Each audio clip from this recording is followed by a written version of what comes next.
আসসালামু আলাইকুম বন্ধুরা, আশা করি সকলেই ভালো আছেন। আপনাদের দোয়া ও ভালোবাসা নিয়ে আবারও নতুন একটি ভিডিও নিয়ে হাজির হলাম। ভিডিওটি কিন্তু অবশ্যই দেখবেন। ভিডিওটি দেখে ভালো লাগলে লাইক এবং শেয়ার করতে ভুলবেন না, সাথে সাথে সাবস্ক্রাইবও করে দিবেন। ভিডিওটি সম্পর্কে আপনার মূল্যবান মতামত অবশ্যই আমার কমেন্ট বক্সে জানাবেন, কেননা আপনার একটি পরামর্শ আমার ইউটিউব চ্যানেলকে এগিয়ে নিয়ে যেতে সাহায্য করে। আশা করি সবাই আমার পাশে থাকবেন এবং সাহায্য করবেন।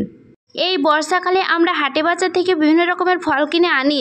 এই ফলগুলো ফ্রিজে রাখা সত্ত্বেও 2-3 দিন না হতেই পচে যায়। কিন্তু আপনারা কি জানেন এই ফলমূলগুলো ফ্রিজে কিভাবে রাখতে হবে? চলুন তাহলে দেরি না করে ভিডিওটি শুরু করা যাক। বর্ষায় দ্রুত ফল পচে যাচ্ছে, ফ্রিজে এভাবে রাখলে 7 দিন থাকবে তাজা। যে কোনো মরশুমেই রোজকার ডায়েটে ফল খুব রাখা জরুরি। রোজকার ফল খাওয়া মানে প্রতিদিন ফল কিনতে বাজারে তো যাওয়া সম্ভব নয়। আবার বাজার থেকে একটা করে ফল কেনা হলে খরচও বেশি হয়। অন্যদিকে যদি একসঙ্গে অনেক ফল কেনা হয় তাহলে পচে যাওয়ার ভয় থাকে।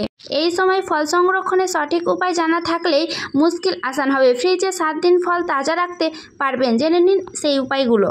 যে মরশুমই হোক না কেন, ফ্রিজে যখন ফল রাখবেন তার আগে তা ভালো করে জল দিয়ে পরিষ্কার করে ধুয়ে নেবেন। আর ফ্রিজের তাপমাত্রা 1 থেকে 4 ডিগ্রিতে রাখতে হবে। ফল জল দিয়ে ধুয়ে নেওয়ার পরে সেই জলগুলোকে ঝরিয়ে নিতে হবে। প্রয়োজনে শুকনো কাপড় দিয়ে ফল মুছে ফ্রিজে রাখতে হবে।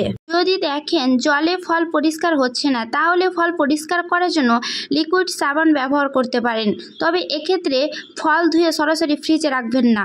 ফ্রিজে যদি বেশি পরিমাণে ফল সংরক্ষণ করে রাখেন তাহলে অবশ্যই ফ্রিজের ড্রয়ারে রাখতে হবে।